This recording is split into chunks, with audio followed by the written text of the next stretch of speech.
Adriana Gonçalves e esse é o nosso canal Leis e Crimes. Nesse canal a gente fala sobre crimes de repercussão e responde dúvidas dos nossos seguidores. Queria, antes de começar o nosso caso de hoje, dizer que a gente está na Semana da Mulher, tá?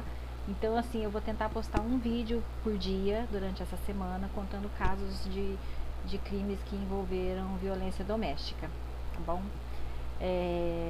Antes de começar o vídeo, eu queria pedir para vocês curtirem, aí deixem seu like, curtam o canal, se inscrevam, ativem o sininho, nos sigam também nas redes sociais que estão aparecendo aí embaixo, que a gente está sempre postando novidades lá.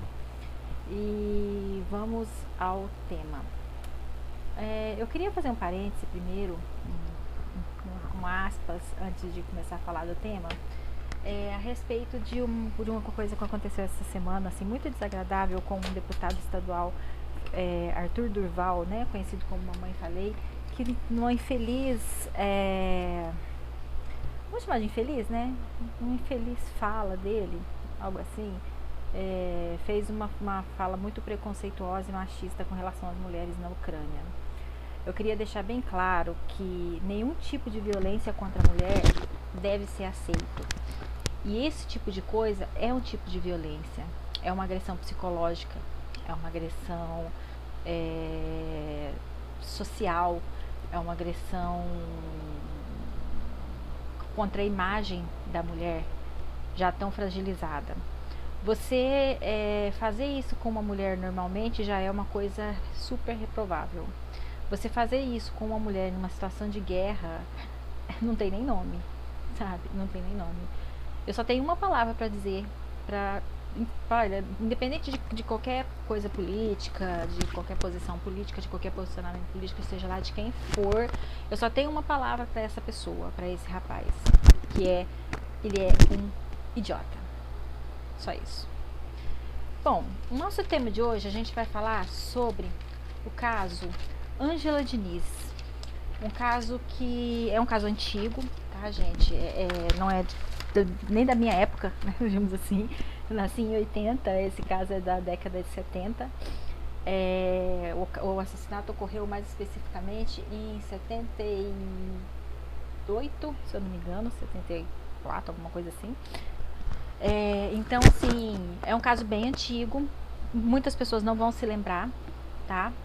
Mas é um caso bem interessante, que é um dos primeiros relatos, assim, que a gente tem conhecimento sobre feminicídio. Eu queria pedir desculpa pelo barulho, gente, porque o ventilador tem que ficar ligado. Aqui é Ribeirão Preto, sempre muito calor, como sempre. Não tem exceção, não tem um dia mais fresco, não tem um horário mais fresco para eu poder gravar. Eu ainda não tenho ar-condicionado, então a gente tem que quebrar o galho com o ventilador mesmo, viu, gente? Senão a maquiagem derrete, vê até essa luz que a gente usa aqui, então desculpa aí o barulho do ventilador. Eu vou tentar falar o mais alto possível para que esse barulho seja um pouco abafado, tá bom? Vamos falar então de Leila Diniz. Quem foi... Leila Diniz não, Ângela Diniz. Existe sempre essa confusão, Leila Diniz é uma outra pessoa, tá? A gente tá falando de Ângela Diniz. Ângela Maria Fernandas Diniz, nasceu em novembro de 1944, aí se discute muito o local que ela nasceu, na internet uns falam que ela nasceu em Belo Horizonte, outros falam que ela nasceu em Curvelo, mas enfim, ela nasceu em Minas, né? Existem mais locais que falam que ela nasceu em Belo Horizonte, tá? Então ela era uma mineira. Ela era filha de Nilton Viana Diniz e de Maria do Espírito Santos Fernandes Diniz, tá? O primeiro casamento dela foi aos 17 anos com Hamilton Vilas Boas, né? Com quem ela teve 3 filhos e o casamento durou 9 anos. Foi quando, por meio de um acordo, o casal fez o chamado desquite, que naquela época ainda não existia divórcio, tá? Se desquitava, né? E a mulher ficava com aquele título de desquitada, né? Era uma coisa linda naquela época. Para as mulheres era absurda. E até hoje você vê pessoas falando coisas absurdas de mulheres. Nossa, é tanta luta para chegar onde a gente chegou, enfim, né? Nem vou comentar. Com seu primeiro divórcio, ela herdou uma mansão e uma pensão desse primeiro marido. No entanto, a guarda dos 3 filhos ficaram com ele, com Milton Vilas Boas, tá?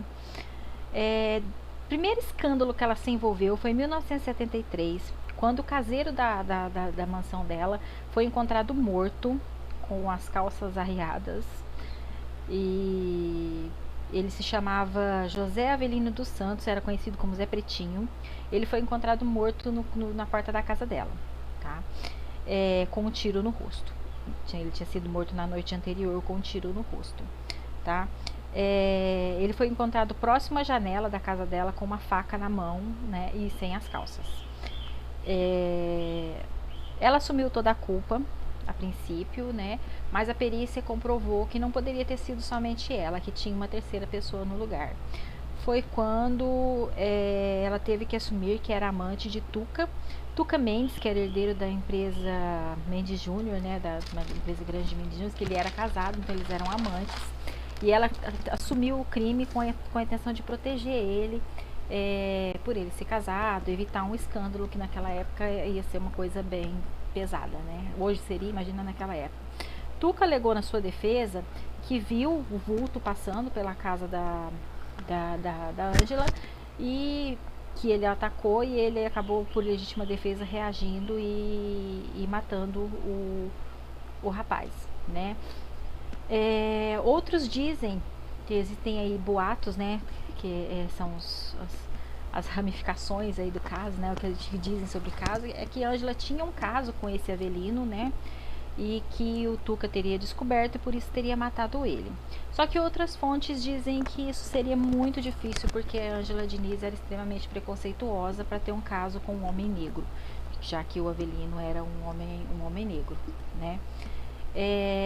Enfim, Tuca pegou apenas uma pena de 2 anos de sursis, que é aquela suspensão condicional do processo, e continuou em liberdade. Ângela se mudou depois desse caso para o Rio de Janeiro, onde teve um breve relacionamento com o colunista social, que é eu não tenho o nome dele aqui, mas enfim, um colunista social que a apelidou de Pantera de Minas. E Ângela também, nesse mesmo período, respondeu a um sequestro. Isso foi em 1974. Ela pegou a filha dela para visitar, porque a guarda dos filhos até então era do pai, né, do Milton, do primeiro marido dela, o Milton. Ela pegou a filha para visitar e levou a filha para o Rio de Janeiro sem comunicar ao pai. Ele deu queixa como sequestro. Ela chegou a ser presa e respondeu por tal crime, como se fosse um sequestro mesmo.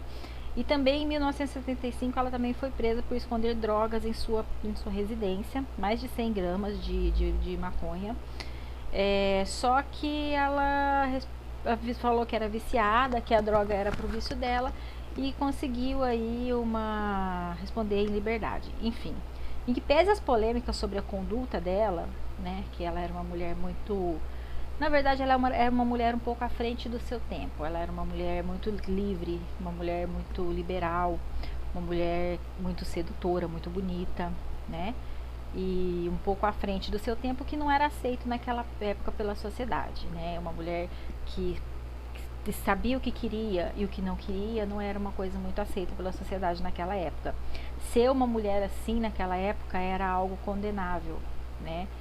Então, a Ângela Diniz, ela era uma socialite, né? Ela não era uma pessoa assim, era uma pessoa conhecida da sociedade, e era uma pessoa que tinha fama de ser muito para frente, digamos assim, que fazia o que queria e um pouco se importava com o que pensassem dela, né?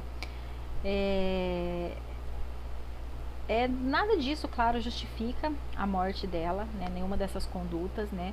Ela foi vítima mesmo de um feminicídio. Na época não existia esse nome, né? Mas ela foi morta pelo fato de ser mulher. Ela foi morta por um companheiro ciumento. E a gente vai falar agora sobre o crime. Raul Fernando de Amaral Street nasceu em 5 de 12 de 34 em São Paulo e era apelidado de Doca Street. Doca veio de Fernando, que a família chamava ele de Fernandoca, e ele acabou sendo chamado aí de Doca Street. Ele e Ângela tiveram um breve relacionamento de cerca de 4 meses. Doca já havia abandonado a família para ir morar com Ângela. O relacionamento sempre foi marcado por muita violência doméstica e muitos ciúmes por parte dele, principalmente, e muitas bebidas e muita droga, tá? E segundo consta na denúncia, que eu vou até ler para vocês a denúncia do processo deles, que fica mais fácil para a gente entender. O relato, né, do promotor na denúncia. Desculpa, gente, porque se eu não leio, eu não guardo de cabeça, tá? No dia 30 de dezembro de 1976, aproximadamente às 4 horas, na residência da vítima, que é na casa da Ângela, se localizada na Praia dos Ossos, no município de Búzios, Ângela, que vivia acovardada, decidiu acabar definitivamente com a ligação entre ela e o acusado, impondo-se de forma irrevogável, ocasião em que discutiram acalorosamente, permanecendo Ângela firme na sua decisão, mesmo ante as ameaças e a explosão agressiva do acusado. Simulando partir, Raul, que é o Dock Street, arrumou suas malas, colocou-se no carro e afastou-se para casa. Incontente, retornou sem qualquer justificativa e, estando a sós com a vítima, tentou novamente devolvê-la da ideia de permitir a sua permanência na residência. Frustrado da sua pretensão, discutiu com Ângela e essa se retirou de perto dele, saindo-se em direção ao banheiro. Nesta oportunidade, o acusado armou-se de uma arma beretta, acompanhou a vítima, surpreendendo-a no corredor. Abordou-a, já armado, e não lhe permitindo qualquer oportunidade de fuga ou de defesa. O acusado deferiu vários tiros no crânio e face da vítima, matando-a como consta do laudo de folhas tal. Então, o crime basicamente, eles discutiram porque ela queria terminar o relacionamento, porque ela já não aguentava mais. Tem um podcast que chama Praia dos Ossos, que conta toda a história dela. É um podcast bem interessante, conta toda essa história da Ângela Diniz. E no caso, ela queria terminar com o relacionamento. Ela tinha comprado essa casa em Búzios, né, na Praia dos Ossos. E ela estava decidida a terminar o relacionamento com ele, porque ele era muito abusivo, muito ciumento. E ela não era uma mulher de tolerar esse tipo de coisa. Como eu disse, ela era uma mulher à frente do seu tempo, ela era uma mulher muito bonita, ela era uma mulher que chamava muito a atenção de todo mundo, né? E ele não suportava isso por N motivos, né? Machismo mesmo, que existia naquela época, que era muito forte. Então, ele, não conseguindo convencer ela de desistir de terminar o relacionamento com ele desferiu vários tiros. Foi muito triste porque ele atirou no rosto dela, na cabeça, no rosto, deixou ela totalmente desfigurada, o braço dela, porque ela tentou se defender, né? Então, com o braço ficou totalmente desfigurado, o rosto ficou totalmente desfigurado. Quer dizer, ele acabou com aquela mulher bonita que ele tinha e acabou ficando quase impune, digamos assim. Por quê? Naquela época, quando foi ser o julgamento dele, o primeiro julgamento dele, aliás, ele foi privilegiado, digamos assim, né? Porque ele era da alta sociedade, porque era uma pessoa muito conhecida na região e era amigo do delegado, enfim, tinha várias coisas. No podcast eles contam bem essa história. E ele acabou virando, ele teve dois advogados muito bons, inclusive um Evandro Lins de Silva, que era um advogado muito bom na época, que praticamente fez o júri acreditar que a Ângela Diniz tinha pedido para morrer. Tipo, ela mesma tinha provocado o assassinato dela. E ele era inocente e ele quase se tornou uma vítima do caso. Ele saiu praticamente impune desse primeiro julgamento. E ainda ovacionado pela população como se ele tivesse feito algo de muito bom. Inclusive, um dos argumentos do advogado é que ela era uma... Eu vou até ler o nome que ele usou aqui. Ela era uma Vênus lasciva, que deixou ele numa situação de vítima e ele não resistindo ao fato dela ser assim, e acabou por ciúmes cometendo suicídio, mas que ele não era essa pessoa e que ele não cometeria isso de novo, que tinha sido só naquele momento, que foi um momento de... Enfim, ele acabou saindo praticamente impune e aplaudido pela sociedade naquele momento. Só que nessa mesma época, houve muitos protestos por parte das mulheres, das feministas. O movimento feminista estava começando a ganhar força nessa época, década de 76, 77, estava começando a ganhar força o movimento feminista, e criaram lá o slogan "Quem ama não mata", porque ele alegava que tinha matado por amor, né? E criaram lá o slogan de que quem ama não mata. Ele fugiu, ficou escondido na casa da família durante muito tempo e só depois se entregou e acabou terminando em nada. Então teve essa campanha muito forte das feministas na época, criando esse slogan que quem ama não mata. E também Carlos Drummond de Andrade chegou a se manifestar dizendo que aquela moça continua sendo assassinada todos os dias de maneiras diferentes. Ele teve um novo júri, foi marcado um novo júri para ele, e nesse sim ele foi condenado a 15 anos de prisão. Já uma pena um pouquinho mais pesada, mas graças à repercussão que teve mesmo, graças ao movimento que teve das pessoas aí que lutaram para que tivesse uma justiça no caso da Ângela Diniz, né? Doca, como ele era conhecido, acabou morrendo em 2020, aos 86 anos de idade, de uma parada cardíaca, tá? Ele ficou preso, teve que passar dias desacordado, porque ele ficou muito mal, ficou muito depressivo, enfim, teve toda uma série de problemas aí que ele causou. Enfim, falando do advogado Evandro Lins da E Silva, que foi que relatou a denúncia,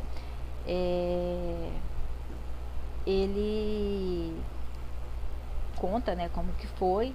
Tem também naquela mesma fonte Grandes Advogados, Grandes Julgamentos, de Pedro Paulo Filho, né? E enfim, ele acabou ficando preso aí durante algum tempo, né?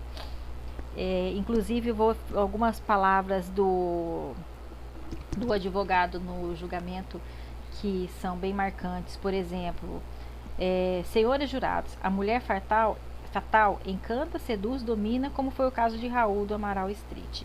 Ou seja, ele fez com que ela parecesse culpada por ser uma mulher muito bonita e que de alguma forma criou uma dominação sobre ele tão grande que ele acabou assassinando ela.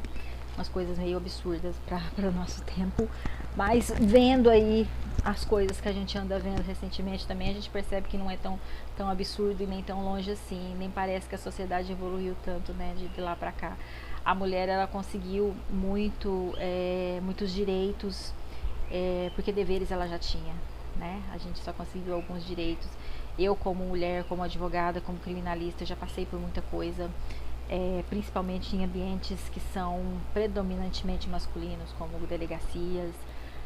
A gente ouve e vê algumas coisas que são bem desagradáveis mesmo, algumas gracinhas mesmo, que não vale a pena nem mencionar.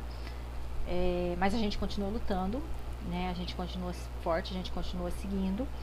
E esse é o objetivo da mulher hoje, tá? Hoje, esse vídeo está sendo passado no dia 8 de março, né? Dia Internacional da Mulher. Eu espero aí que todas as mulheres se sintam fortes o suficiente para não ter que se submeter a nenhum tipo de violência. Lembrando que violência, ela não é só física, ela é moral, ela é psicológica, ela é emocional. Que nenhuma mulher precise passar por isso, porque somos mais fortes, somos mulheres, e só isso já é suficiente, tá bom? Queria dar um grande beijo para todas as mulheres que acompanham a gente aí no nosso vídeo. Beijo para vocês. Espero que vocês tenham gostado da história. É uma história antiga, pouca gente lembra, mas se vocês pesquisarem, esse podcast é bem interessante. O Doc Street também escreveu um livro que chama-se Meia Culpa, onde ele conta também a parte dele da história, né? Então, assim, se vocês quiserem pesquisar mais sobre o assunto, tá? Que a gente não tem tempo para falar tudo que eu gostaria, tá? Assim, o vídeo já tá com 20 minutos, então, assim, não dá. Tirando fotos e coisas que a gente ainda vai colocar nesse vídeo. Mas espero que vocês tenham gostado. Curtam o nosso canal, se inscrevam, tá? Deixem seu like. E feliz Dia das Mulheres para todas nós mulheres.